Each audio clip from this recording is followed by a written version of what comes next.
khom huna pom huna oma pom lo huna zon huna oma ti bo huna von chat huna oma pai bo huna ti thler huna oma thui huna ngoi huna oma trong huna mangai huna oma huat huna indo huna oma muan huna ati ni helai kan bible chang chhi kan shrekin kan ringa trong tluang pa ngai thil le lo thil hun enge an hun te a an le lo soina mai kha ni a in kim tan hun ro ta ti ni a kini thalai rual te kan nia I kan speaker thatir lama kan crusade kan soi kan ngai thlak ta khang kan speaker in na thalai te chungchang kan poimo zia a soina kha ka sarang thina in kim tan hun ro ta ti hian thalai rual te kan ni lai hianin kan poimo zol hle in kan ria ke ma ni tan po hian I hun ro bi ka hian kan that lai hun hi alo poimo bi hle ni in kan ria a chunga chung kan ngai to zela hei tuna kan sia huna khanin tra hun te ti te ni atin phun hun oma phoi hun ti te ni I tuna hianin thalai rual te hi in phun mek kan la ni a han ti tai la ti zo hang kan soi du a KTP a then chu kan in phun trana in tin la in phun thuk la in phun to da po kan ni a tin la in phun mek te tin in phun tran ti da po kan ni a nakina chuanin phoi hun kha kan la don ani mo I kan la in phun rang don lo ani pathian khan phoi hun khan nei dona chunga chuanin enge I phoi tlak mo phoi huna khanin enge pathian ta na I enge min phoi huna po khanin I enge lom na mo I enge hlotling ama lom taka phoi thei kan ni na kha poi mo in kan ria hemi in phun lai kan ni lai kan that lai hian ama tan in mangila ti chuan ama tan po I nakina phoi hun kan ni po khanin I thamu tak khanin kan la in phoi thei khan kan ringa tin he ta ngoi huna oma trong huna ti te po hi hei thu le hlakui puya po hi na chiang hle in kan ria a I then khatan chuan heng item ti lai te hian ngoi hun te khania chu ti rual chuan ati me ka te tan khan trong hun khauma ti hun kha zel ani tiang khanin ke ma ni hun zela hian kan poimo zel ani ti kha ka soi khi kan man thiam o khra chiang che lo ke ma chuna fi khop maya I kha khani ta sele ti chuan he ta hian tra huna oma nui huna sun huna oma lam huna heng te po hi zanina po hian heng te hi han ti chua kan cha ka chu ti rual chon kan program in enge ken zel don kan thelowa enge zanina te po hianin I member lampang atang te po hianin I che chua mo pathian faka che chua te hi enge a tha in kan thria a kan har sat eng ma che chua hi chu ti rual chuan enge mishing te kan inang lova che chu har sa ti lam le han zai te har sa ti tak tak kan ama chu ti rual chuan pathian faknan chuan engma hi I awi lova ni china kan chirang khan ahun te ahun zel anga kan thiama ahun mil ang zela ke ma ni kan in siam rama I enge thataka kan hun lai zel kan chen kha apoi mo in kan thria chumi tur po chuan kan ril du te po khalo in buat sai ta ila tho me kha ha toy te kan zui thei ni ta sela pathian thu kan sir le kan zui te mal min som sakro se tong trayang nalpa ka pathian du tam in hoi tu hei zan ina ke ni Christian thalai pol te nang ma fakle choi moi turin mi heti zat mai min soi khom hi kan lom lam thu kan on soya ti chon hei tu le lakut pui te top zan te kan no thleng le tareng maya I soi na pui na kan chan zong zong lom thu kan on soya phur tak chunga kan no thlir te za ina atop na kan no thleng le tareng mai I soi na pui na kan chan zong zong kan loma chu ti rual chuan thil tam tak ti sual te ti diglo te tin member te ru hliam te chung sang thang te po chu kan nei kan ring chunga chuan I mi ngai dam na te po tharing karon dil le bok ani ti chuan alpa kan pathian zaina hi ani ma kan lo kalin thil pek karon keng khoma heng te hi khoi te kin nangin mal min som sakla apetu te thinlunga tam jok te pek zel du thinlung te nei zel the du te pon antan kanon dil saka tin thattina kan in tiam na fe promise te po I ma kanon kenga heng te hi khoi te kin nangin mal min som sakla dikta ka manani alpa thalai rong bol na te iram rong bol na te na hi ai na sale zual zoka ma son theila tura tangka ya min man sak turin ifa pa Yesu Krista ming ku ta ron hla ne amen le zaina hian tikan hun ser khania hun ser kha zo tang ni ta sela Bible po kan khupanga hun ser san chu za in hi thu la kut puya ne i hun ser khan min han tir ngata hun ser han to me kha kan ui dewa san chu soile soi nu i tiang hi chu zan bi khania mo in khom pa ngai chu ni te me ma sela thu le la kut pui khar zan ti bik tak khania in khom ang kha ur sun khan lak tum lo taila hun ser ti khan an zawa eng thol tak khanin om taila a tha ome ti chuan kha thupa te kan han choi anga ti mai la hun kal to ate kan traffic anga kumtia khan sport kan nei a ta khanin a khar zan kha kan du khop lo em khan kan han trelo member te khanin helam pang sm lampang kan cool box a kan ziak tu khan an enge tia kan soyang fe kong kalan soyang do hian aron ti do mi box a mi pui khamin thavak lo khan kan ria a tina shoi tu te po tuna chuanin i kanin siam thato a anti taila sml te po in siam that kan tuma kan ziak tu te po a okisanga puan atum to ni voina loman te po hi a okisang hi kan stretch nem ka stre lawa then ka chum kan sangun khop maya then ka chun na shelo kan om thaya voina hian a okisang lira thil ron puan kha tuma chu tian chuan ke ma ni lama tang pon boruak zang khai ti kan tuma member lampang te po khalawin i englo taila thome tin hei zaila hian request program te hi then ka hian om thei se antia chu ti ro chong kan hun nei dana zirin kan host thu thu rin ta sela then ka te pe chuan thua ma sai ka ngai thachak le ten tia tiang khanin request tam tak kha a om the ni kha kan host te ku da khan om ta sela zal in chu in khel kan en ta lo ro i chang hek taila chan chu hei Christmas te nai to a chet na hi kan nei vak to lo ni i Christmas a chuan kan kim le don mi lawa program te kan ma nga then mun dang na kan ma nga i baka Christmas lo la hian chen vakila azia do Christmas te poi manati nom pha ani te han ti taila thome ti chuan englo zana hian la han than lo kan tua i kan KTP te na kan hla enge kha chorus mo chorus ani chu kha han than kan tua zena hian kan ziak tu te ka som ha in ti chuan ge chu ka ron ding chuak to lowanga hemin lai kan sa kan lampui zowa kan ziak tu ron ding chuak anga in sirna te thil thang thang ron tianga chumi zo chuan hostel ron chuak tonga ke chu ka ron asan pain ka ron ding to lowang kala thlan tur kha kan traffic in kan renga conference club mi a enga ti kha nia hei biak in vela hian kan lam vek ngam lo ti chu chiang ngor veka tro ke ngei po kan nia chan chu lam na chan sai in siam ve ten nga ya e hola hian han lam pho taila ti chuan hola tang biak in lama te po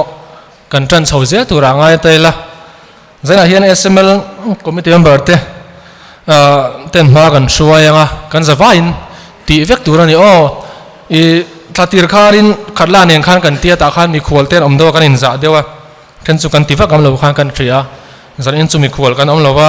tu ma in za tur kan om lowa kan zawai ti kan tumanga chon sml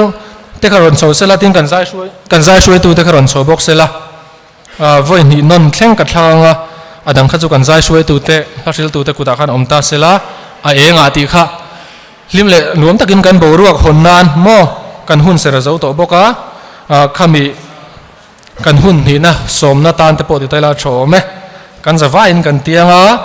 chumi zo kan sak to pun huna kan ziak tuin a hunaron luang hal do ni le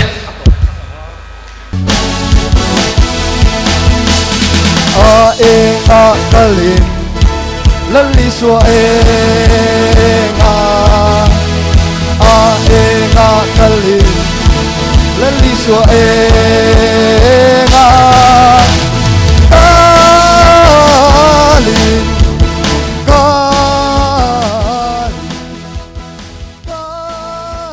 hianin kan hun madan tu lo ngai thla ila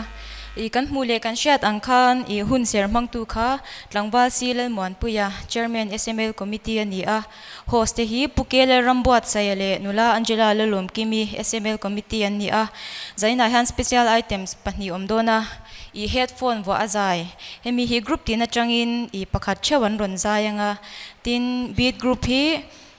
kanin ti siang na pakhat na kha an ron zai do na mitle beng atlai he do na ni ti chon result pon le lo man sema umanga pupi si la shat puya secretary SML in I huna aron manganga hot dewin huna ron mang do na ni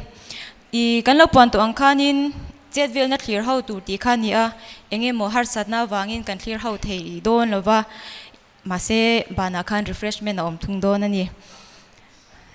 karle kanin khom hun ruat lo ngai thlak chun zomila a hun hi November ni somni pariat zandar sari ani anga amuna kaushan biak in shwaitu tlangwal harbar lal zon choa branch committee member chantu tlangwal biak lian kunga Jeremiah group Bible charwal shwaitu nula f lalmwan kimi Isaiah group ti mihla te pol chongchai turin tlangwal rin sanga Nehemiah group ani anga ithushi tu tlangwal h lalmun heta branch committee member ani anga solo hi nula cf lalwa diki Nehemiah group a omdon bokani November thla faith promise ludan lo ngai thlak chunzom leila Ezekiel group hi member za somriat pathum za somsari pakwa in an intiam lo za thi pali ani a za somsari pariati nan thoa tholo hi pakhata oma an tho za thi za asom kwa pakwa ani a apoisa in singkhat sanga zathum ani Jeremiah group member za som nga pasari a in anin tiam veka an tho vek boka za inan thoa poisa in sang singkhat sanga zakwa somli ani tin Isaiah group hi member za somriat pahni a za somriat pakhatin anin tiama intiam lo za thi pakhat a oma I za somriat pakhatin an thoa an tho veka za inan thoa a paisa in singkhat sangruk za somruk ani Nehemiah group member zani sompanga a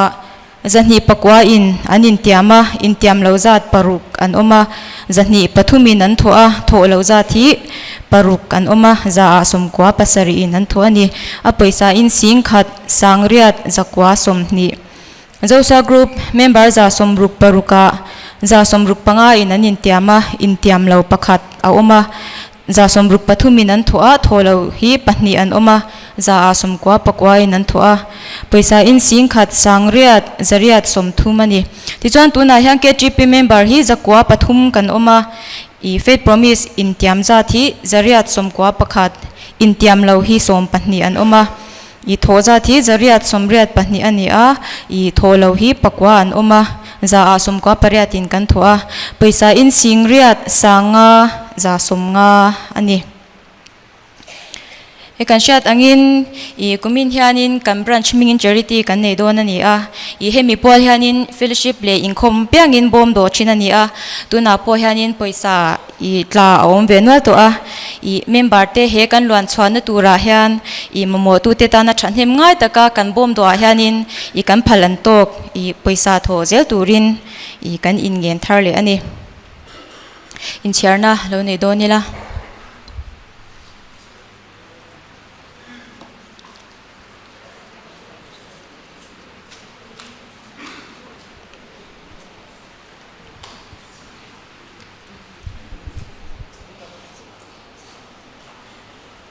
Ezekiel group te loading ang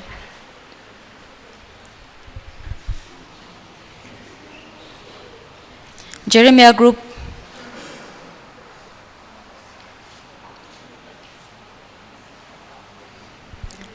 Isaiah group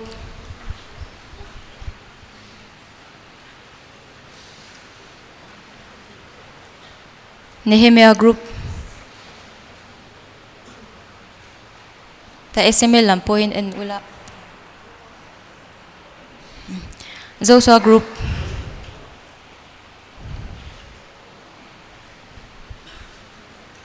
branch OBT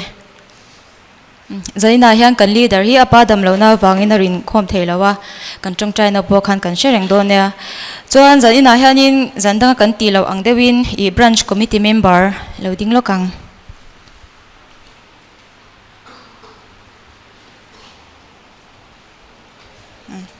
Kaushan inkom akan inkom dan lo tilela Ezekiel group voili inkom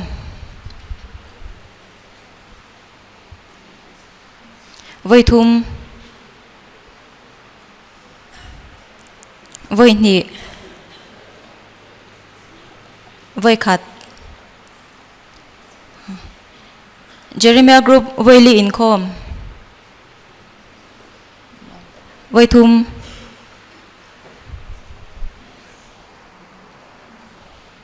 Voi ni Voi khat Isaiah group voili inkom Voi thum inkom Voi ni Voi khat Nehemiah group te voili inkom Voi thum Voi ni Voi khat Joshua group voili inkom Voi thum Voi ni Voi khat Zaina hian ka member ni lo miro inkom pui tu kanom memo kanom chamban lo pharila o pakhat o kanal pai so Krista mingin chebai kan lo buk cha jandanga po minlen khom pui zel turin kan som che ni khajong khani e thule la ko pui sang hi som ni le pani zanina zan top na le zan hi na in zawa in chebai kan buk chewa zanina in ma kan ron ding le theya pathian ming fakin nom se zanina han hun limam tak kan man the kan be se ya he item munom tak te kan la nei do na lo man sem te polo om do na ku te po kha ben do du thei do nya o zanin chu amma sa in hey upuyanen hianin kanon ding ve thot me nia hello kan soi zom vele ngal mai ngati khan a soi lo lai khan hello zaina hianin he thule lakut puya hlo thlin na tur ta na chanvo nei tu song song te chunga khan atharin lom thu kan soi le tu a inti sia na sang sang atelte pol khan zain chu kudin beng hlo hlo teng ma support in lo me chuan heng inti sia na te hian endik tu kan mo thina ma zana po kan soi to a chunga chung kan branch member ni to lo te kan soi to kal chuak te kan soma aning kan som na te ngai poi mo in an hun lutak keni tan min pe kan lo me ma zaina hian kan judge te zi nga local an ome mo khoi takin loading silan local chuan anom longila seni dinga so chu ni lova kan lo me seni din wangin ti chuan lom thu soi nai kan chun zom le lokanga hey sml ten ro man na branch remti nai kan han siam chowa chunga chuan sub committee pakhat me in he program hi akeng zolova chuwang chuan sub committee dang te rong bol pui dang te an than pui na kan mo chumi konga chuan hey sub committee member tele archive and documentation committee te chanhem ngai takin he program hlotlin na atana tholok berte tila kan soi solovin kan ringa heng kan sound zong zong te tin kan hlim tha alan theina tur te a kan hu lo lama le kan huwa te po kan hu lo lama hian an boi zok ma ome chu tiang khopa anin pek na wang chuan branch in program nuam takin kan mang thei thina an chunga kan lom em ani ole hun kan la rei lu tuk lovanga kan ti zung zung mai dona amma saberin sml secretary upc lo hriat pui kan so manga ani hian result aron puanga inti siak na sang sanga te ka engti enge kan din munron puanga loman semero chu nakina asanin kan kalpui thung don ani upc lo hriat pui sml secretary nung takapuang turi lo somang hot la tu ka puang tur khan mian duwa ka hot la tu don lawa ka hot dan hi ka thiam tu lawa sport kharzan khanin du angin kalau puang zei tok lo lawa tu pha te pokan choi le no ni ta sela tho me tian group te ati thadan hi kan puang photanga pumpui kha chu kan lakhe khal hri anga group te kan ti thadan kan puang anga samon atang hian kan puang tan ngal menge Ezekiel group atang hian in salmon hi mi pahnin an thelu ta Jeremiah group atang in mi pakhat Isai group atang in mi pasari Nehemiah group atang in mi paruk in an thelu ta Joshua group atang in mi pakhat chuan salmon lu jong jong hi som pasari ani alo chu char char kha chu an omle karing thowa ti khan kan puang hri photanga article lu dan hi lo ngai thle taila Ezekiel group atangin pahni aluta Jeremiah group atangin pahni Isai group atangin paruk Nehemiah group atangin pathum Joshua group atangin pathum article hi awain som paruk aluta ni ti khan kan pong den photanga nakina adang chu nga khe khal daw nga khot deuh hleka ti ta bo kan tumanga a thome chuanin india siak endik tu kha upalani lena ani a chuan article india siak endik tu hi pulan ming moi ral te ani upabial khatna chuanin article india siak na endik tu pumhi moi ral te hianin comment aron neya he a comment po hi chiar sok ngei turin minon tia kan assistant secretary nakina remchan huna aron chiar sok tur angai la tho me he po hi chairman in ka chiarang ka tia chairman in a phaltat lo hi chu chiar monge me tia assistant secretary hi zai zokani karing chuanin inti sekna dang hi lo ngai thak chun zom le taila doi hianin tangwal ru ta tual lot le nula zo nun pui khol ring sai group phi pakhat na nia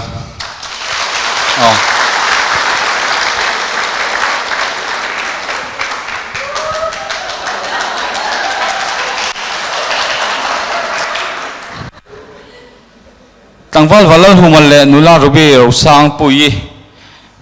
vanal humatin zeka adik lo hle me hi tangwal val thu ma thi tu ni lenwa rubi pani na ni me gupta val thu mi kho mem le thu ma hi handing te se aro puya me alo me pani na hi doi ta hianin pani no ma nula ra cha lo bi kimi le tangwal some lal en puya Ezekiel group te hi pani na ani bokani pathum na nula lal fak moi le tangwal walang na ka Joshua group te pathum na ani bokani Bible chang in siar dik siak hi lopuang le taila pathum na nula walal din pui Jeremiah group Bible chang in siar dik siak apo hem panhi nai panhi oma masazok hi nula malsom tluangi Joshua group ani chuan panina tho nula jeni than tluang pui Ezekiel group ani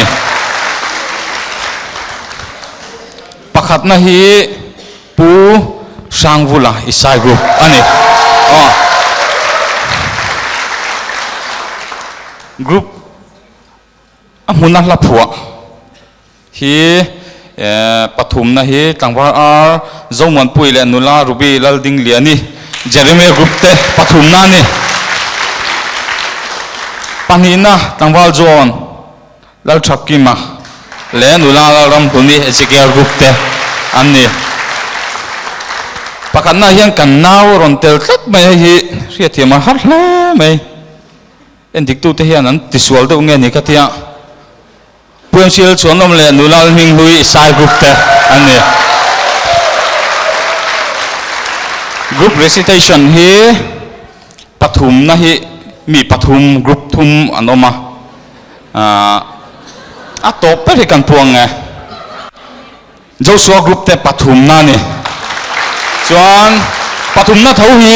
Isaiah group te ni pathum na tho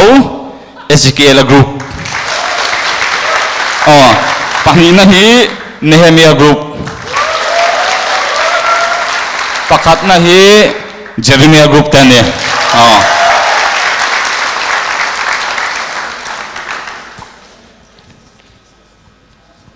doing kan thom va zoi ve ku te ru yang zang chu enge mon le big group hi eng ro hek chu kan khek deuh tiang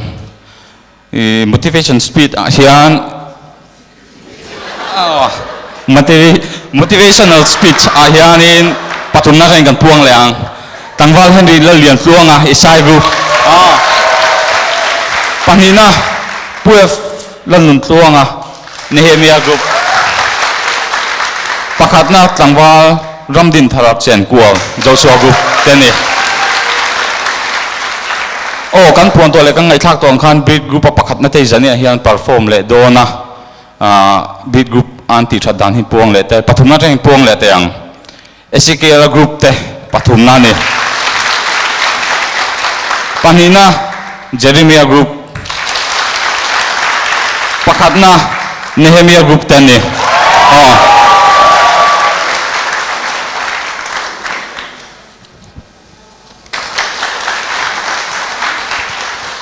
le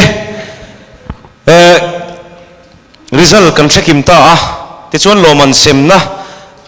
kan nei chho do na ain kar thakin kan nei do na loman hi rolling kan sem hal huk lovanga chuti ro chuan loman kan sem main kan do ruak tlema han beilai le zul turin big group pakhat na te Nehemiah group kha kan som do na ni tu na hian an ki memo khongai lo chuak sela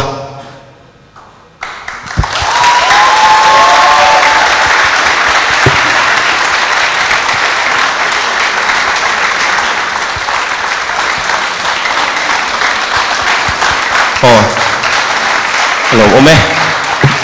han ding tar ve phot sela hela hianin convener ka ko so pe don mi tunge kon convener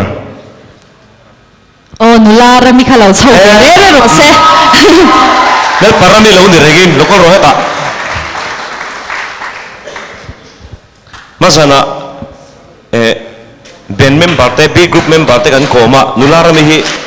asai ta an sai tak tak mai kan no velok nge anh tin tắc người lâu sủa là rồi vắt lòng hết tay nó có lúc tay ông kêu lúc tụi con mò hết tay hiền anh tin tắc người sủa hắn soi tệ lúc nào khác bạc hạt này tour khan anh tin anh thổi hắn soi lúc tệ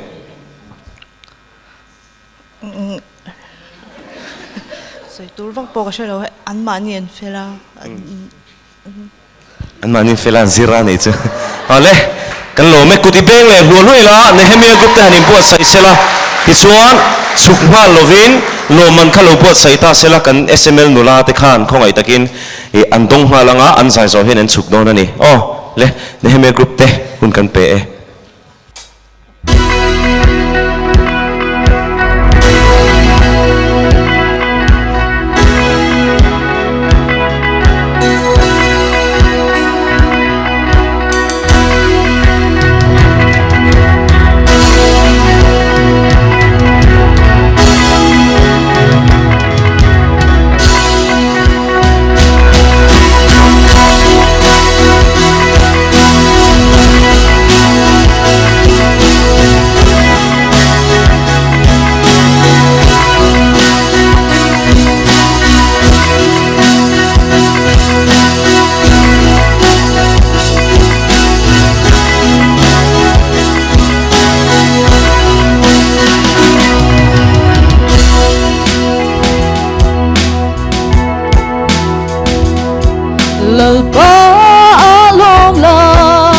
Zangai na bang chuan bol ro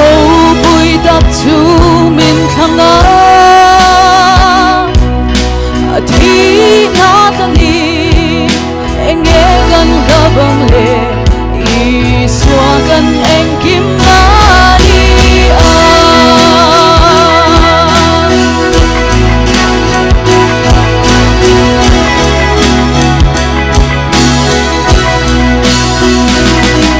lalpa atakla at hey na alomin rin takin pag dew la tudig jang ladro setan na bay iswagan tag na ani Patianin min jan, patianin min jan, patianin min jan, dung min do thayang dung inge, dung min do thayang do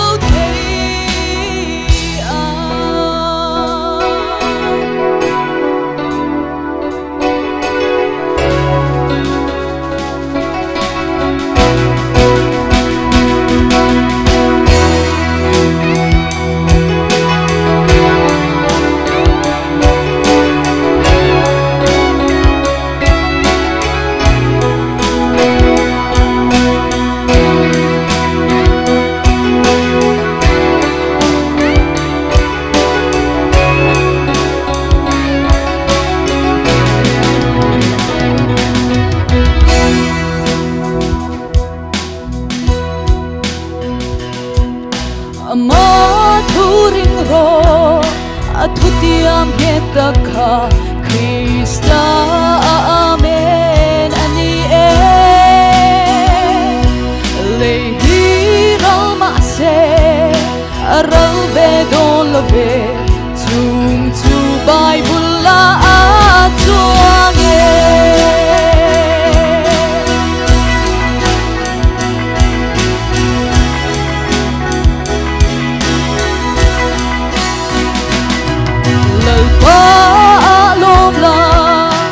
Tunay na rin ro sa tuwan ng bulso anian Katagaw na kur lal iso ang kutaong tumanandog hey dog lavang Patianin min dyan, patianin min dyan, patianin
Le.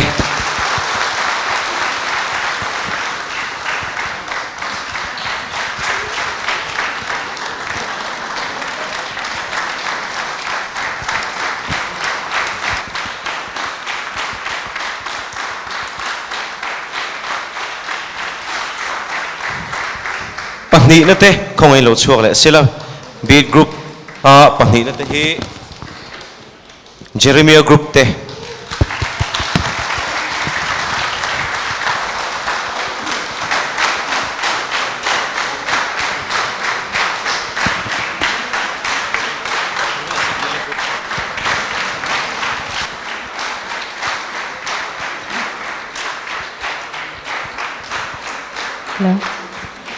B group in tisya ka pathum na lo man latu te Ezekiel group kutilaw beng leng o Intisia ka loman late ka loman kan sem lenga kan branch finance secretary pu Joseph lian zuala hian loman te min sem sak don ani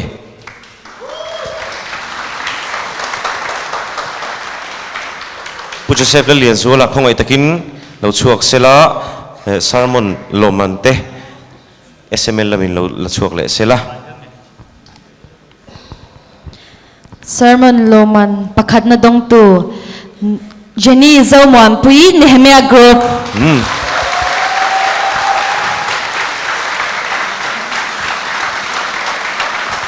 local chungin pahni na hi Nehemiah group atang bukin nula Daphne lerem moi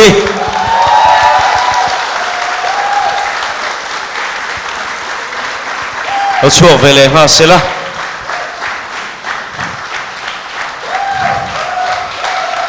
pathum na MC la chuanoma pu MC la chuanoma Isaiah group oh pu chona hi enge ma pol na tak chu chang ve ni tur ni hei lo man dong adong mai sanin chu pakhat na sermon thu pui kha mai tu nun ti ani a lo man panina sermon thu pui kha tur na phe na mal som na ti ani a ti chuan lo man pathum na sermon thu pui kha du than na ti ani article lo man kan sem le nga langa kan secretary khongai takin lo chho sela branch secretary article loman pakhat na latu chu Ezekiel group nilo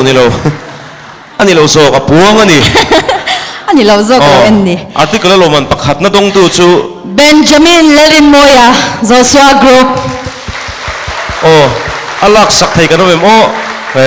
puma ma hi dam toina ni in kan shia group secretary mo leader mo kha leader helai na ome article thu pui hi zutel lo zuwa pa nun ti ani angai inom khopang thalai kan lo chang don nia pahnina latu chu tangfala shia chunga Ezekiel group thina ti thu pui ani pathum na hi pahnian oma Christopher Lerin sang Isaiah group le Isaiah group thaw changin nulala ming hlui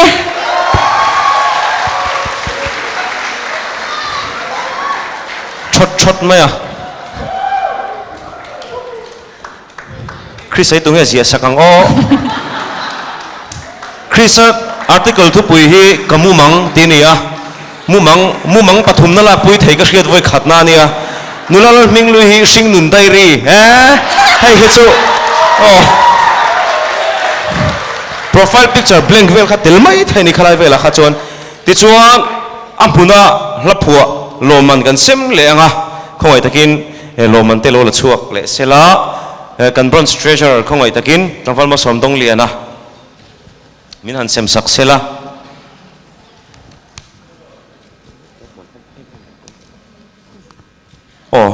kan puang le ngal phut mai nge pakhat na hi Isaiah group te anni PMC la chuan omale nulal ming lui te anni pu chuan hi pol na chang ve te ni kan ti khai thu le thalama he tama local nga sela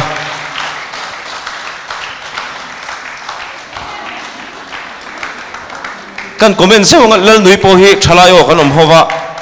editorial hi ka siak hlei thei lo tia loman la tur chon lo siak the ni he pahni na ta chu tlangwal John lal chakimale nulala ram hunite Ezekiel group lo chuak ha sela ti chuan pathum na te hi Jeremiah group atangin tlangwal ar Zawmuan puile nula ruby lalding li ani te anni lo chuak ve ngal mai sela pahni na tuna hian pathum na te Jeremiah group member te aron in kho mem tlangwal ar zomuan puya nula ruby le ding lian ite anom lo chuanin group secretary mo leader kha milo lak sak the anom chuan kan group secretary Jeremy group secretary khat thing pui lama boi ni mai thei pu fi te ton ku ti lo peng le u apek theng hil chu ta ni mai le hei zaina hianin main event pahni kan nei a loman result pon loman sem ti hi alien ber ania aina te chung emo ti tura zaina item kan nei chu headphone vu a sai ani kha kha kan han tran to a tuna chuan achak om to a khula ya khonin an hlasak tur po tur kha oma tawal bo pakhan khongain miloken chho sak sela hela hin loading ve sela I thut na kha lai ta eng lowak headline loading ve ro lokol ro headphone vu sai hi Ezekiel group atagin kan trananga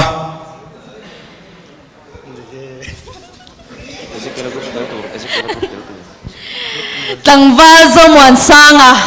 kudeng ni lo lamang oh tlangwal zomuan sanga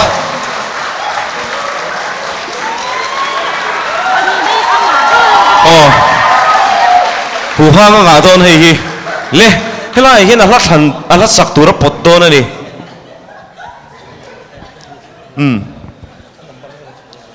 number pathum na apota kan sound duty dekha number pathum na khai lo chin chem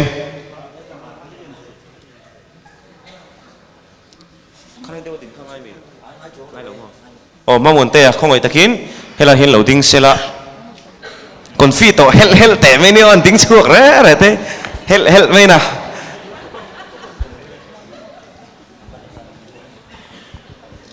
number pathum na apota engla tak mimo kan en pui don lo ke ni point le ke ni ka lo ka san lokang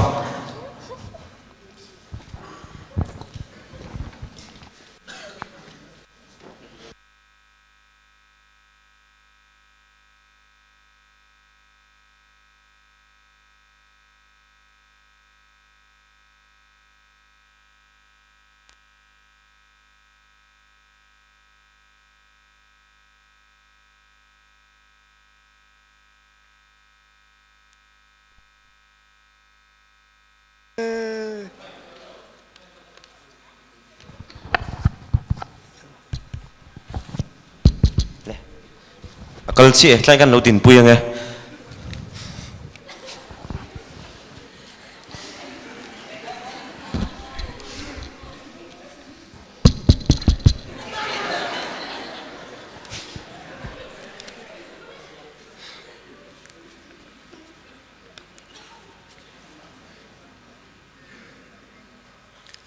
Anh kim dang ayin isu nang châu cất thằng ber che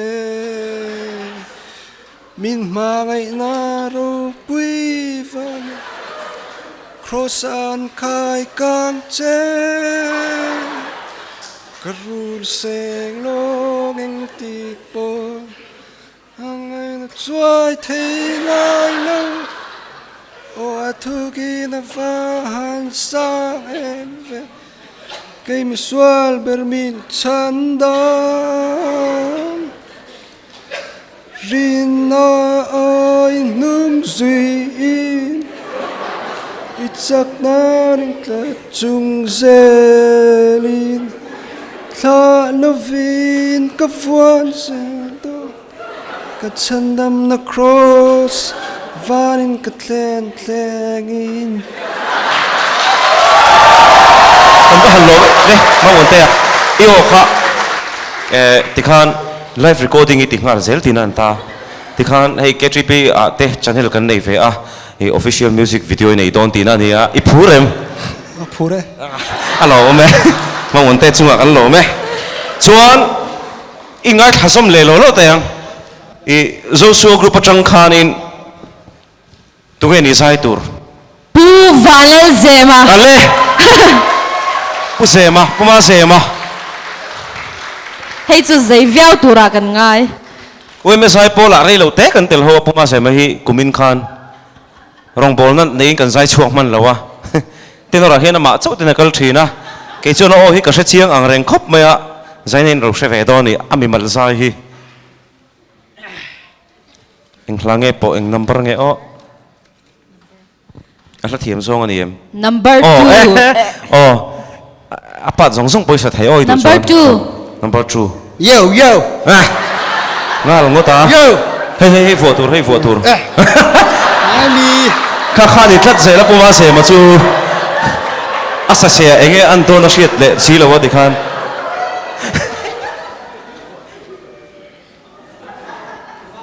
tolma deu Ka bo to nu lalli swan min zong mu tin ka tharau chu van lom na in na lo kha vana ka ming zia ki ma ngai in min tuam vel tin ka tharau chu lalli swana chandam ta lo kal ro imangan na zong zong te chu Siat pui dê lăng chê A chang dê lăng chê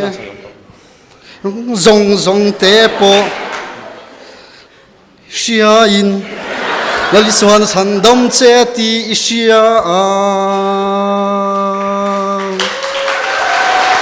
lo kuma sem ibe se in thaem Ka pa in ka xia in buat say na A chaboka kam hila chi kha bilin bo sai Ni lo ve a la hi zue In buat say vel vek mai alo ome kan lo me puma se ma le atok kal thei ta La mal som ro se cái này nó chỉ hít tất này cũng mà xem mà ông về tổ thu kumin ba ông tổ lâu tur khani han za pa tur va khani to big lo va le kan khe khal singa voi khata han ti zo ve ka chu ui về à chu wang chon lo man han sem le photila SML chairman kha khoi takin lo chho sela group recitation lo man kan semanga lo man kha helai mun a hin lo la chuak le sela han pon hot view po khangai toing an thelawa ni china kan ngai thlo to result kha group recitation a hian pakhat na chu Jeremiah Group. Kun lo beng. nula ruby te ho kha ani a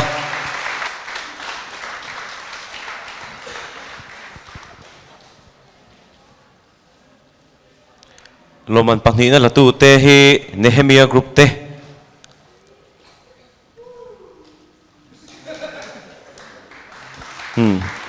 va au chuai ve tung e Nula Jenny Chami. group recitation Group recitation. Nehemiah group ai o tu te kha khong ai takin lo chuak sela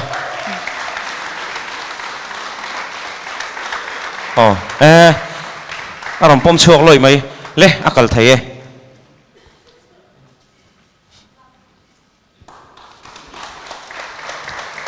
group recitation a hian group zong zong te lo man kan la vek a lo mom khop mai kan in tuk tlang ti na ni a thalom ti na ni lo man pathum na hi Ezekiel group te lo chuak ma sa ber mai sela ti chuan Isaiah Group 10. Ronzui Vele se.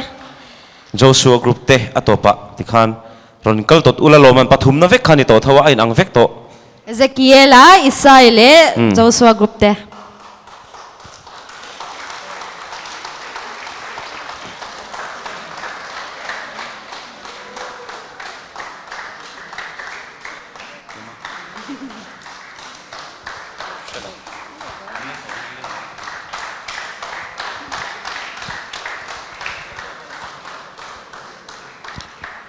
BL program te item thatak mai thule lakut pui sara kan nei chho ngei don ni na langa kumin thule lakut pui hi a hlok thak tak zeta alomam tak zeta ni puma se mai telami tel le si e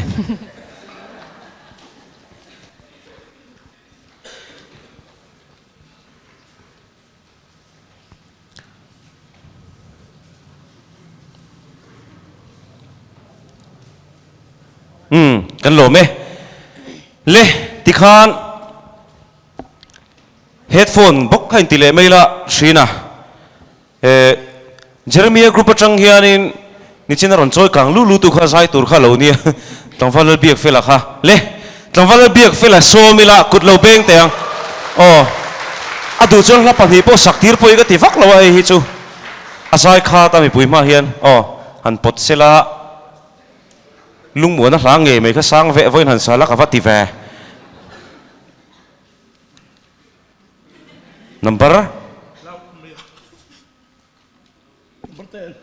10 na potani chu sang deuh khan rom play ro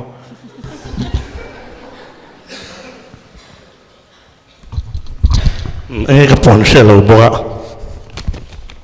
đủ tung cái đó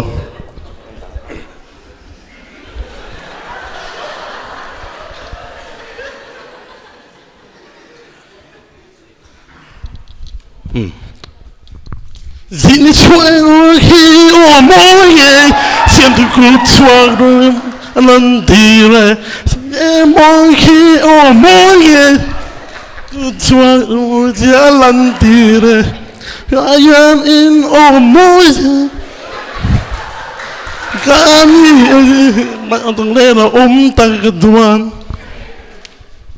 anh thân ni si Galoni si la thêm xin nó môi em mi tu lu ao tuôn kani si sa ông lệ bằng ngày baru kani baru betul lu angin Galoni si mà tặng lên là tặng cái đoàn aba han pui ve baba isai chimi alo ma se athu kha chuang na sa ve do ni kha in dai lo la mai ram re bana lamuang teu te lo than tur che nia kha tiang em athu khai samhan hlei ne em le adot le tan hian isai group atangin Tlangval Christopher Lerin Sanga. Chrisa, lâu chuộc sẽ là không nghe. Backstage trắng ngắt rồi chuộc cái chú. Amo mang nè nó rồi chuộc nhang ấy. Căn phố ruộng này đang sang hi năng lova. Le, headphone khăn vụ phất mấy lạ hay headphone. Headphone rồi le. Headphone masala. Hem itu ta hianin loman kha kan sem le do na. Ta chuan Bible chia rua Bible chang in chia dik siak le duet loman kha kan sem le do na nia. Nan thei lo. Number 4 hi boru ka tinung via wang hai chuan kan soi do lo ma se le ngoro ala fu alo ring em le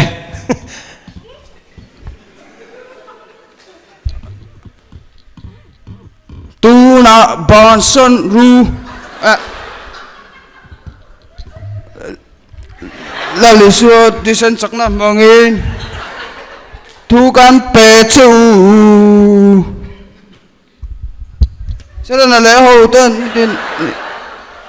tu na ban san ru la li suo ti san sak na mangin tuan pe chu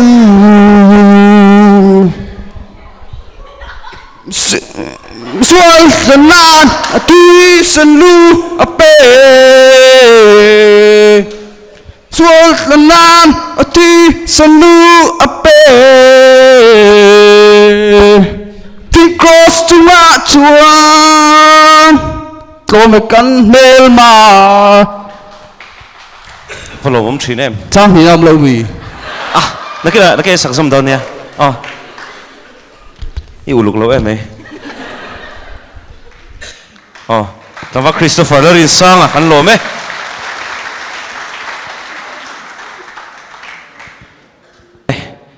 loman han sem chun som le ila Bible chang in chia dik siak loman ka kan sem masa anga loman lo heta lo la chuak sela loman hi min sem sak turin kan som non ani point min thethia kan in thethia mang kan judge ten local lo tlat me sai na hian kan assistant leader kha khong in lo chuak le mai selangin lo mani dong ve lo sem sem mai ro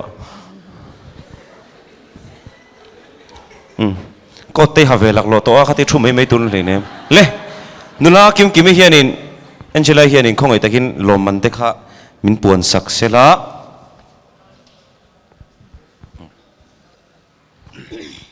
Bible chang in siar dik siak pakhat na latu pu shang vula Isai group nupun ai huen ma so na ni oi poi hi panina nula jani than lupui Ezekiel group le nula mal som kwangi Joshua group ring tawin ko tibengang pathum na nula Valaldin pui Jeremiah group nula jeni hi loko nula jeni hi kalem kal lo tro lak sak thei group soi tu te kan omem tavarina Shing nun dairi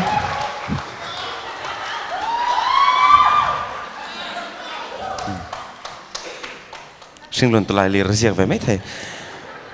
nula Valaldin pui Jeremiah kha kalem o group soi tu te kan khoi te kin lo lak sak le mai se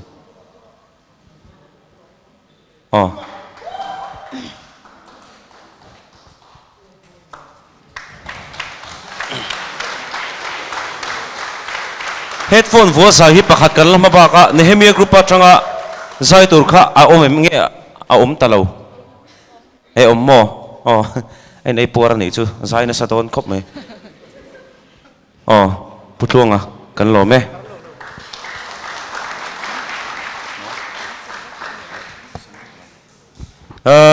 duet loman kan sem le nga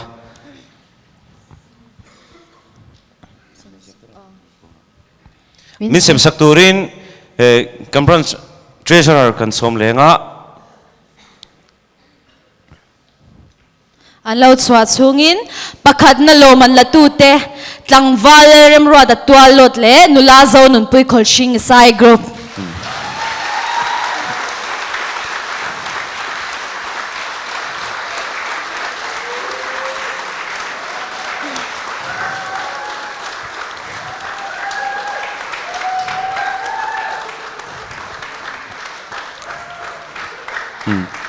an lo man la pon sai big ria mai he chu Nehemiah group changin panina tlangwal wale chwa male nula rubiro sangpui rei taka chol san nuwa tlangwal chwa ma epic comeback ani that he chu epic comeback tlangwal wal chua ma Isai pui khalak sakngal mai sela arem chang anga panina Ezekiel group chang thawin Rachel biakimile tlangwal Samuel len puete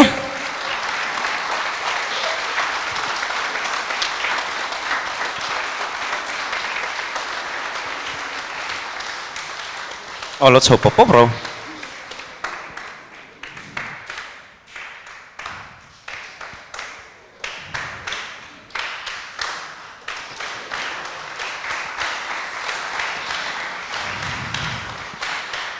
pathum na nula ale fakmoi le tlangwal walan nga ka Joshua group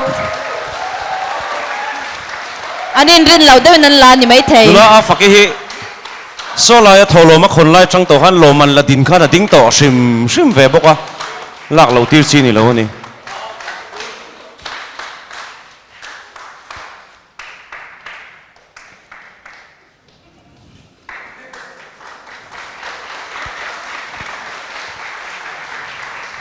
le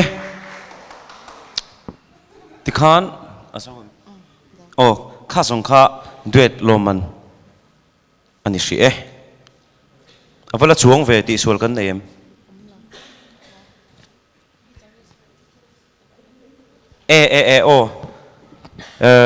group tin remoi lo per saktu te chingchang lo per saktu te kha pek tel ve tur an ni kha ke ma ni la min kan lo hre chiang lo ngai dam kan di le loman la tu te guitar per tu te kha kan ti na ni chu Sem Tur Khan asem tur khanin a chuk chi na asem lak lo lai kan lai khan sem zo lo lo sila kan treasurer khan pakhat na Isaiah changin tangwal rem ro ta khan na per tharin ka sha tangwal rem ro ta chu aman lo man lak thaw fang khan ngai shan lo ve a shan pa per tu te bi kha ashan lo man pani na Nehemiah group per sak tu kha chingchang per sak tu kha hen sak me tangwal Joel joel lom oma group try to ten milaw don sak mai se panina thau Ezekiel group tunge Albert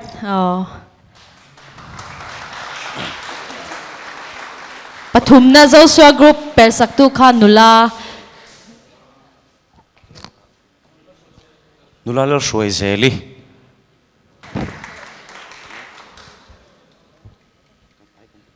ni china khanin chan lama khanin kan SML chairman kha ron soi to a chuta chuan request program kha huna chuan kan honga ti a request du kan nei chuan a hlomin lo lu tanga a vote musang ber pakhat kha request kan ti hlotin sak kan tum do la chu wang chuan adu chuan ziak ta ila kan SML ten helai huna hen lo la khom mai nga ti chuan a vote musang ber request musang ber kha atopa kan ti hlotin sak turin karin be sai ani ti chuan headphone vua zai tur kan la neya kan la khek khala Nehemiah group atangin apui per via hong hei chu ahun boy tak chunga ron tel sham tangwalel mo no ma hilo somang o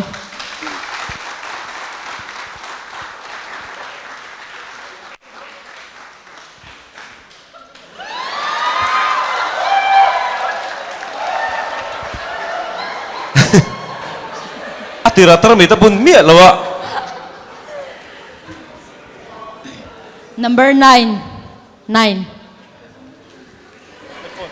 ngoro kan ken phaisa ka ngai hi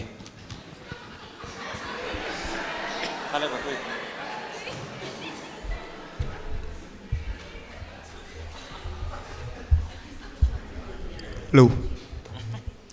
1, 2, 3, check. Loco.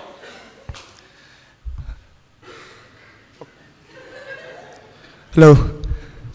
Look. Come in. Nehemiah group. Ai còn ở đó đi à? Lòng mồm. Sì, rồi lên này tỉ siết tắc cái ngắn tel về xí là tiếng. Anh đuổi giật về là cả chia hiền. Cái chú à, hành bộ chú gì xe.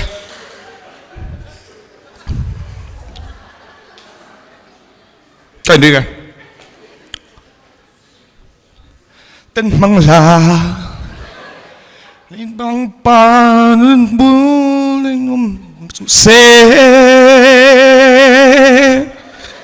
lấy tốt lại đi lệ vui lại đi tôi lúa em mày đi măng cho em mặc tôi về rồi rồi nó lệ bay say na thua mình hồi lâu par chu tôn dê la mà đi người nó to nằm băng lô vi mà làm pan nên cái cầu rêu đôn căn nghe nhong tiền in sum la in phôi la chắc nai này khá xia la dám mạ thật dễ ilom mà trong lal pa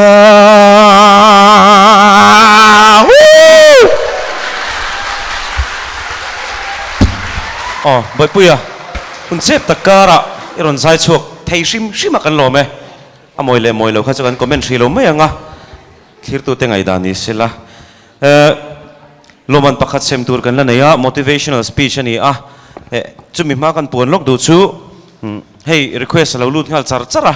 solai son hal then ngai hial khopin alo lut nema vote musamber vote som ko pariat mu hi request ti lon lin sakan tum dona heta inziak ang he kan chiara nga inziak ang ngau hian Cameron Secretary Tlangval Emmanuel Roding liana headphone vo asai turin kan request se ti oma hei hi member te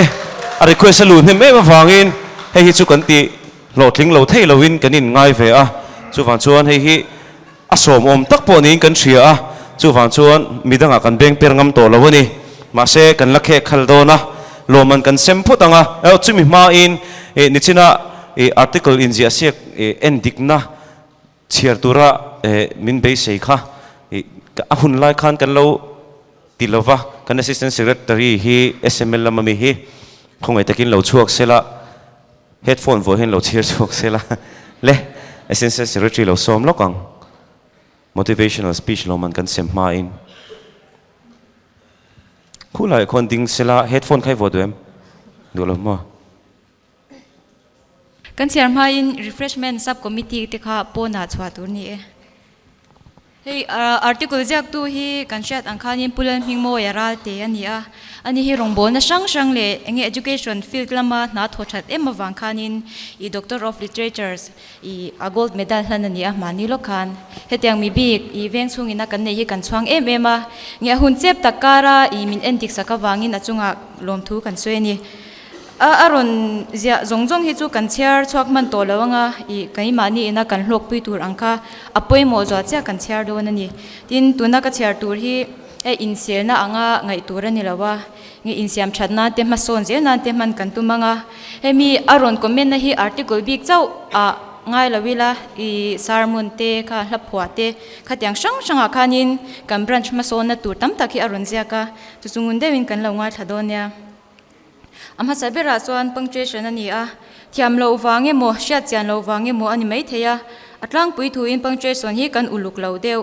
diklo in phu matam rawa abikin semicolon le koma dana tur hi confirm khur thiam tok lo paragraph chen dana hian duai sam lo dewa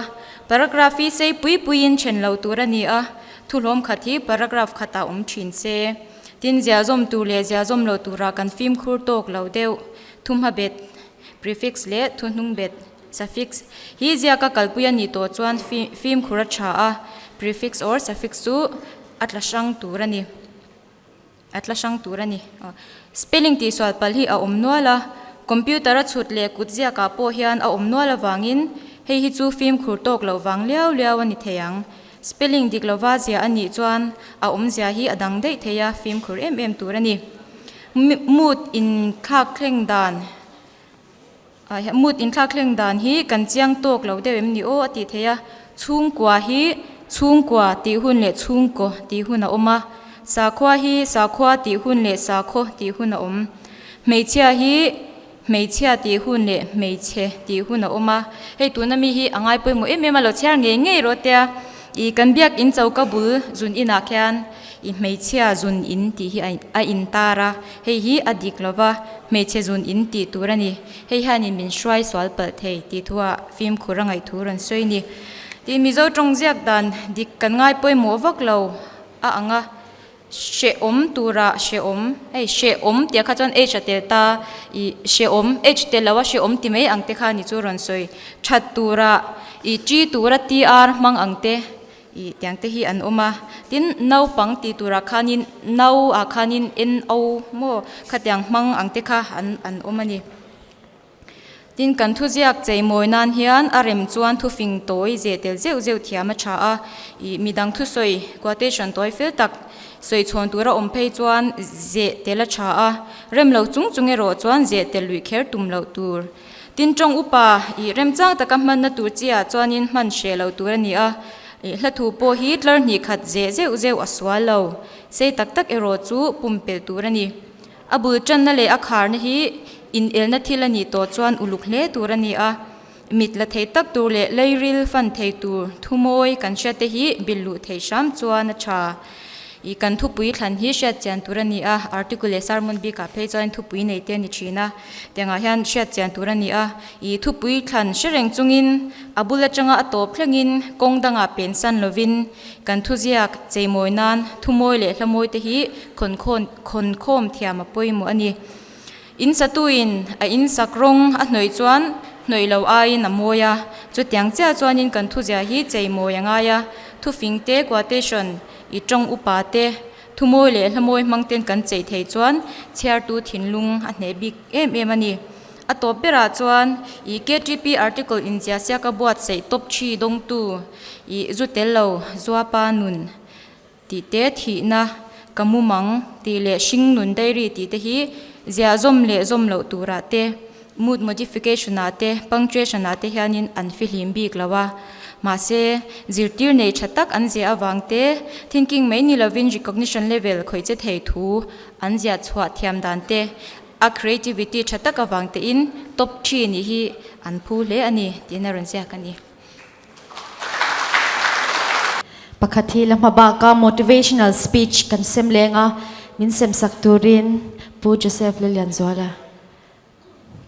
somang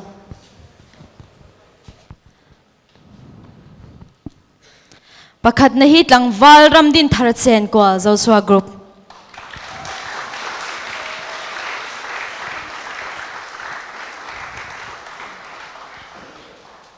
shoi tu te khan ni lo lak sak le mai se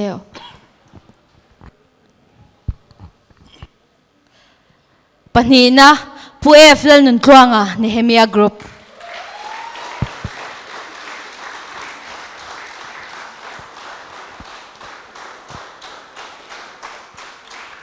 pathumna tlangwal Henry Lelian tluang ai sai group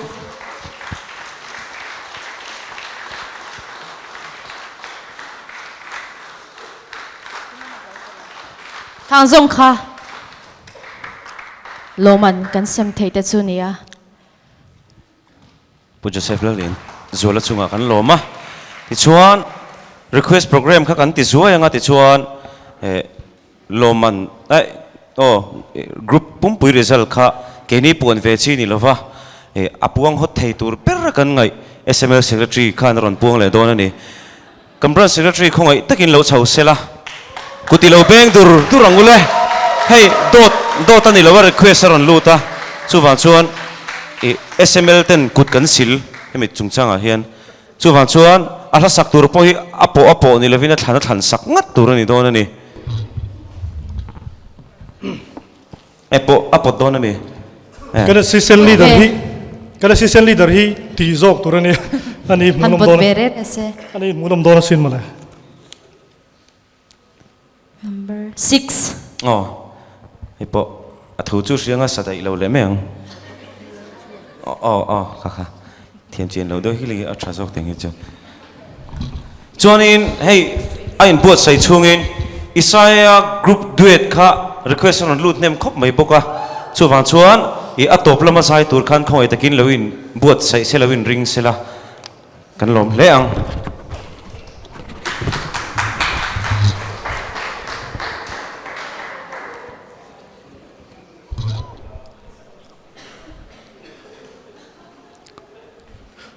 lok ti thale lok kai ring man le dem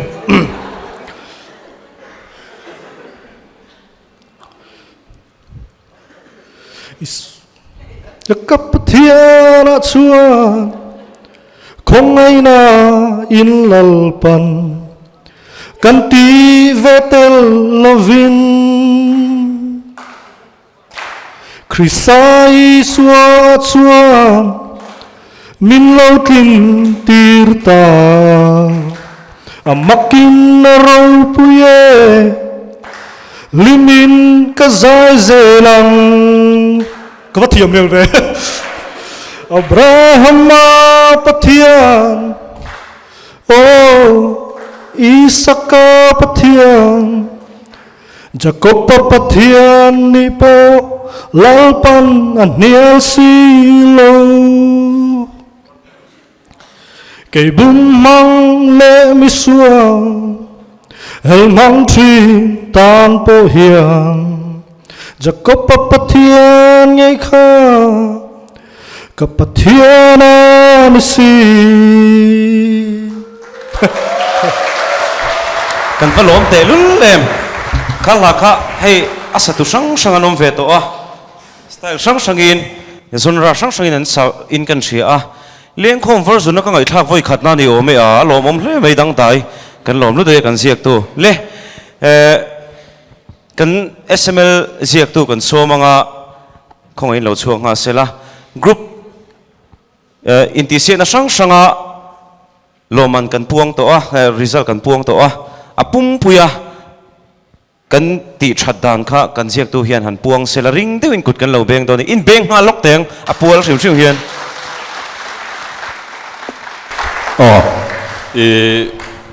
apum pui hi loman hi a san pain kan siam to lova a chan chu group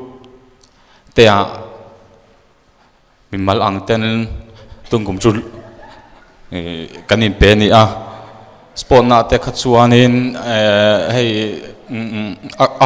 apum pui a pakhat na chi hi suit te kha kain pe thin na tun chum chu kain pe ri don lo ani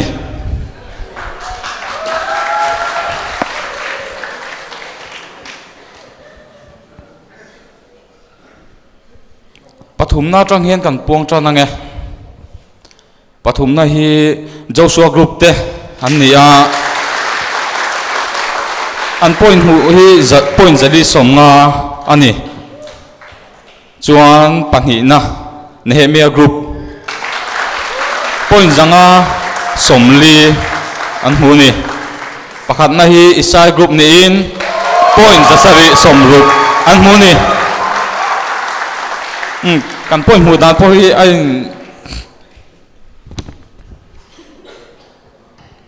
ai nai lo mangrang khop mai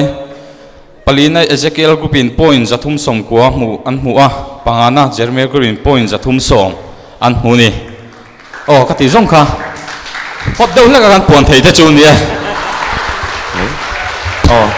kan sml secretary kan lo me mission sia lu tuk kan ya athil ti to vek vek hi chu ti tak zeta ti thina ni wang hian ti tak zeta ron puang ani kan lo me ti chuan hei kan ti tur ang te kan lo ti zo chho chan ta a mishing fam kim lo kan ni na alang thina kan han ti hluai tak na a kha sa ina ringot po ti sual chet phel tam tak kan nei ti kan in ria kan in poma chung zong zong te chu a thei sam chuanin min lo thei hil sak ula kan du a a thalai lai te kha min lo thlan khom sak ula tina top na kan han soi du chu engeni inti se na tha be tu te kan ni a loman a thenin kan dong lova nima sela kan inti se na tak tak jok chu kan loman tak tak tur zo ke ro chu mu thei lo lama omani ti hria ila chu milam chu thlirin voini hen than hem ngai takin kan tiam chin hi ipan chal chal zelang uti kha atop na kan han soi le du a ti chuan kanin khom dan zaina kanin khom dan hi ilongai thlang u zanina kanin khom dan Ezekiel group somthum paruk kaushanin khom voi khadin khom panga voi ning khom pali voi thumin khom pasari voi ling khom pathum Jeremiah group somthum pali voi khadin khom pathum voi ning khom pali voi thumin khom pasari voi ling khom panga Isaiah group somnga pakhat voi khadin khom paruk voi ning khom pali voi thumin khom panga voi ling khom paruk Nehemiah group somli le pathum voi khadin khom panga voi ning khom som pathum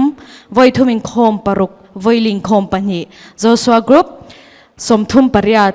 voi khadin khom som paruk voi ning khom pali voi thumin khom panga voi ling khom pali obi panga minin khom puitu pakhat kan vain zanhi le pariat kan nia zanina kan tholom kha cheng sanga zathum somthum ani le tikhan Isaiah group duet te khalo chuak ma sela an sai zo kan hun toplam kan hnai chhawdonia Isaiah group duet te nula zo nun pui le tlamwal rem ro ta tolot te ilo somang u kutilo beng ang u kan lo in ring lok che lo he kan thiam hi limit lu tuka kan ki lak na ai niam kan on la dei do na min lo zai pui do nia in ti singa te ni to lo boka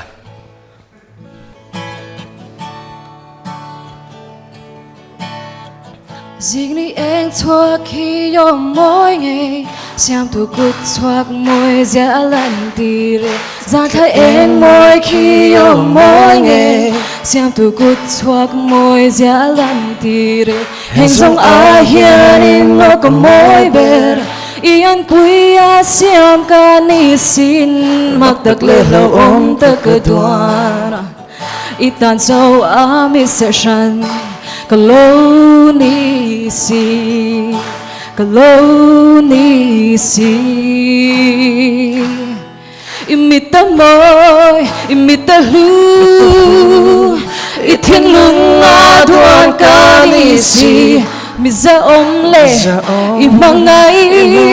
vano lu berpekani. Aku tuakin, belvatulung adum anghi. Kalonisi magtagli laum tagadwan Kovel kirna tranga inte in lut na nei velo ni ai ngain rosun le pai hau saksana te hang cho hi mo lut na kalu ti trin ke ang nun lui suit lap nei lo hi tu ta hian nge mo lut na nei ang le ti ang ka don ka lung ngai ka trap trin ma se min chui lo tu mi te ang lo va min du min zui dang tu isu ilu Oh, ilu bersi, ilu bere. Kan vậy đâu? Imita moi, imita lu. Ithin lung aduan kanisi, miza omle. Ikong ay vanong lu berpekani. Aku tuakin belvatulung adum anghi Kalonisi magtat lelo om takadwan. Kan lo nghe. Top to nga puan tur dang te om to lo chuan kan za in kan dinga nga chuan alpa tong trai nai kan tong trai kan hun kan ti top don ya